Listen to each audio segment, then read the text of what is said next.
It's race week, guys, and we're heading to the Losail International Circuit for the Qatar Grand Prix.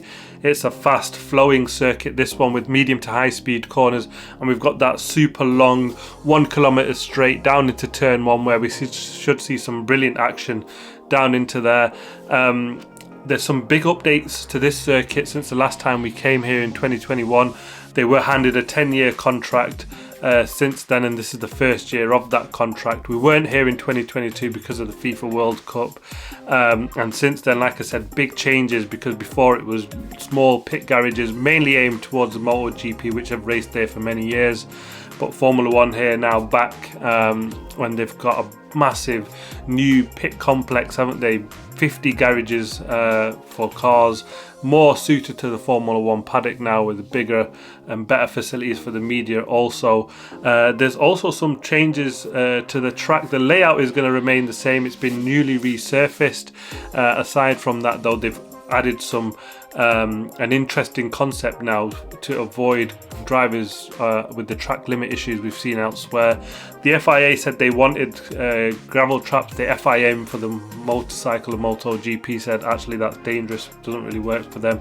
So we've got these concrete blocks that are removable in the ground, and they've got this sort of embedded concrete rumbly part of the concrete, which should mean that the drivers will lose time should they go on there, and just act as a natural deterrent in and around the circuit and corners where they feel that track limits might be an issue. It'll be interesting to see how that one pans out for this weekend, though. Last time out, it was the big battle between Lewis Hamilton and Max Verstappen, wasn't it? Lewis Hamilton won. Max Verstappen started from 7th place after a grid penalty in qualifying, made his way up and damaged limitation in that race, and finished 2nd. But it was a big battle between his teammate and Fernando Alonso, wasn't it? Perez and Alonso going for that podium finish, and Alonso got that in the end, and it was a race without issue, was it? A lot of tyre delaminations on that front left. Will we see that same issue this time out? Pirelli on the tyre range, they've gone for the hardest again, much like Japan, mainly down to the similar issues of the high speed corners and the big long straight, which is hard on their tyres, and they've gone for the C1, the C2 and the C3 for this weekend. Another update on the tyre front, though, the C2 that Pirelli did test out in Japan, they have said that they probably not going to take that. It didn't do enough, or it didn't bridge the gap enough that they had from the C2 and the C3 that they kind of wanted and needed it to do. So they're going to scrap that. It doesn't look like we'll see that tyre as it was in Japan test for next year. The weather conditions, it's expected to be a dry weekend. No surprise there, it is the Middle East and it's normally hot. But with it being a night race, it's a sprint race weekend this weekend, so it's going to be a lot of emphasis on that practice one session. That will take place in the daytime, though, and then we'll have qualifying shortly thereafter for the race. The sprint race will have the shootout in the day, and then also the sprint race, and then the race on Sunday will be a night race. So it'll be really a lot of variables in practice one, so it'll be a crucial practice one, and actually to get things right with a new track surface, there's a lot at stake for the teams. It'll be a really crucial practice one that we'll see this Friday for the teams to get the setup right. Get it wrong here and you're going to struggle all weekend. It'll be a long, horrible one, wasn't it? So there's a lot of probably sim work going on right now for this week to get it all right and set up for the Grand Prix. Tyre deg will be a massive issue, so the setup, a lot of work to be done on that. Let's see how that plans out, if there's going to be any drastic changes for the race. Now on to the podium predictions. I'm going for a Max Verstappen win, surprise, surprise. I think this circuit again should suit their car like Japan.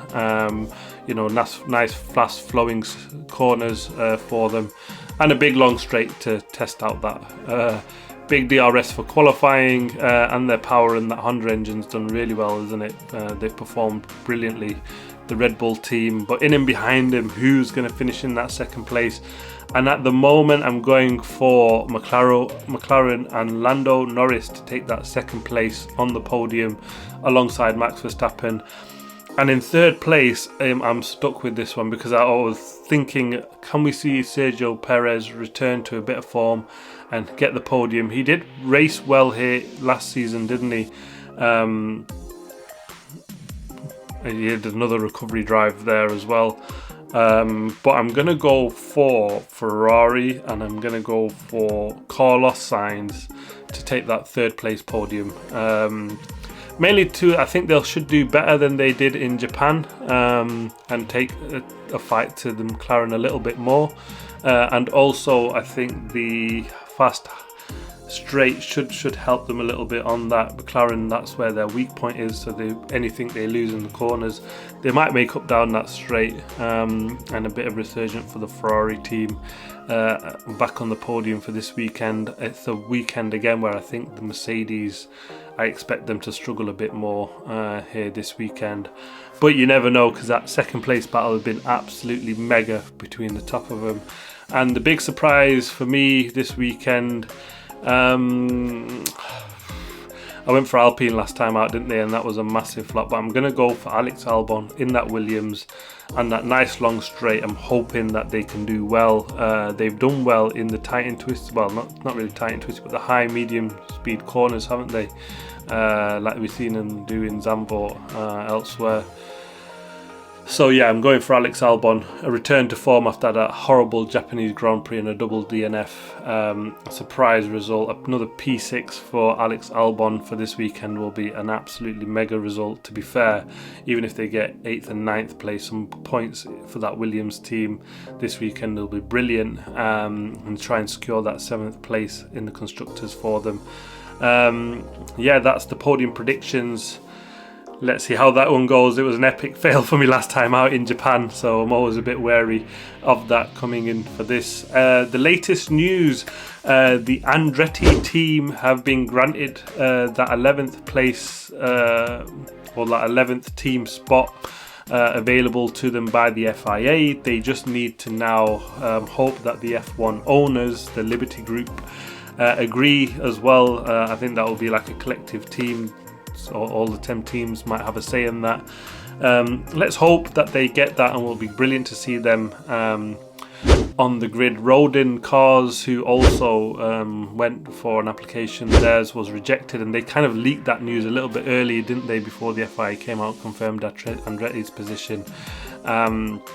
They kind of leaked it to say, look, we didn't get it, but Andretti's application has been successful for that 11th team. There is potential under the Concord agreement between the teams for there to be 12 teams. But interestingly, that they're only looking to add one team at the moment, the FIA and the F1. Now it looks like it's all commercial and money-based. F1 owners' decision on whether this Andretti team can come in. Another American team to join the Haas team will be brilliant. Now we've got 3 races in America, a big market to crack for F1. They've been willing to do this for an absolutely long, massive time now. I mean, even since 2002 when we went to Indianapolis, it kind of didn't work there, did it? And we had that epic fail of a race when we had 8 Bridgestone drivers racing around. I mean, it was a massive PR flop in the States. So things need to get a bit better, so there's more action at the sharp end of the grid for Formula 1, but the Drive to Survive series has done wonders for them there, hasn't it? But yeah, that's the biggest news really into this weekend. We might also see Daniel Ricciardo back for this weekend.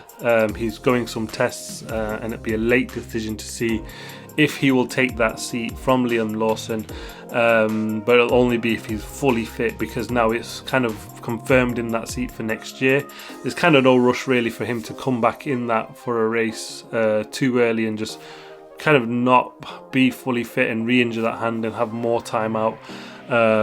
So it looks like it possibly will be Austin when he's back, and that was kind of the first race where Christian Horner did say that's kind of where we expect him back. So if you can do it for Qatar, it'd be a massive surprise. But it would be nice to see Lawson given another shot in that car, because he's done a brilliant job, hasn't he? Him fighting with Yuki, and he's performed magnificently well. He's on a bit of a roll, so why not if Danny Rick isn't fit. Let's see him back in that car for one more race. And yeah, and one final bit of news, not really latest news, but it is likely that Max Verstappen will wrap up the title this weekend. He can do it on Saturday. He just needs to beat or finish at least 8th in that sprint race to win a championship on a Friday. Will this be a first? I'm sure it is. Any comments, more than happy to put them in there and prove me wrong, but I'm pretty sure that this is the first time a Formula 1 championship has been decided on a Saturday. Yeah, it's been absolutely fantastic, hasn't he, Max Verstappen?